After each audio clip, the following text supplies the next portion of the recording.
Today I want to talk about some of the legalities about creating companion content and publications. Now, I just also want to mention that I'm not an attorney and this is not legal advice. I just want to touch on some of the bigger issues that might arise around companion content.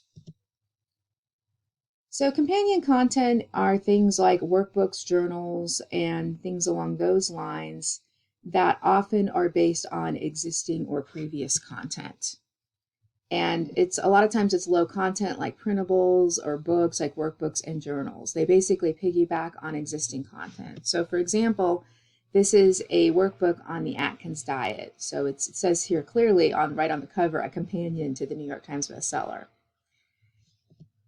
So some of the legal considerations are being aware of copyright laws since companion content is based on existing content. So this is something that you want to be fully informed of and aware of if you move forward in creating companion content. So if you're creating companions to public domain books, there are no copyright concerns as long as you've verified the original book is clearly in the public domain. They're no longer protected by copyright, so you can quote or use them freely.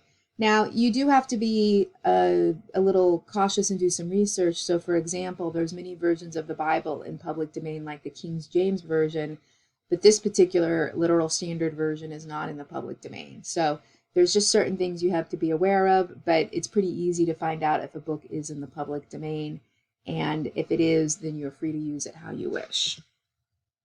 So you can look at this link here, ebookfriendly.com/free public domain book sources for loads of sites containing public domain books. And I also have a lot of additional public domain training as well. You can find more on my site at amyharrop.com too.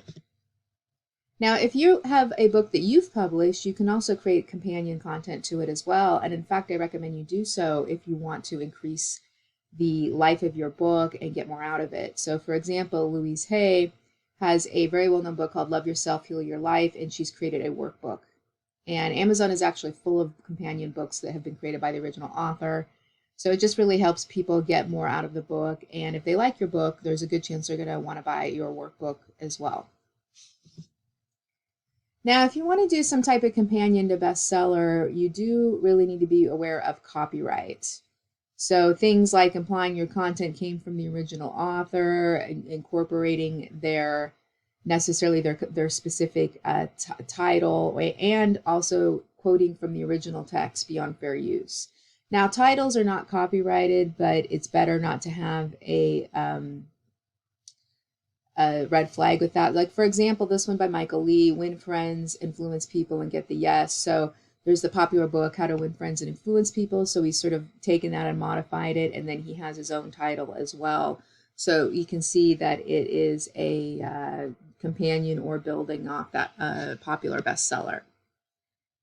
Now, in the United States, as mentioned, titles may not be copyrighted, but you just, again, maybe want to steer clear of incorporating a specific title in your book if you are creating some type of companion content. What I actually suggest you do is you just focus more on a trend. Like, for example, there's a very popular book, The Life-Changing Magic of Tidying Up by Marie Kondo, about tidying and keeping clutter at bay and so forth. So you could actually piggyback off that trend on minimalism, organization, and that type of stuff. Like, here's a couple of different workbooks: Home Organizing Workbook, the All Too Much Workbook about conquering clutter. So what they've done is they've actually been able to get in on this hot trend without necessarily being so specifically tied into this particular book here. So if you'd like to learn more about the ins and outs of companion publishing, check out Companion Publishing Profits, where I go over what this is, how you can create companion content, and so forth to get you started with this.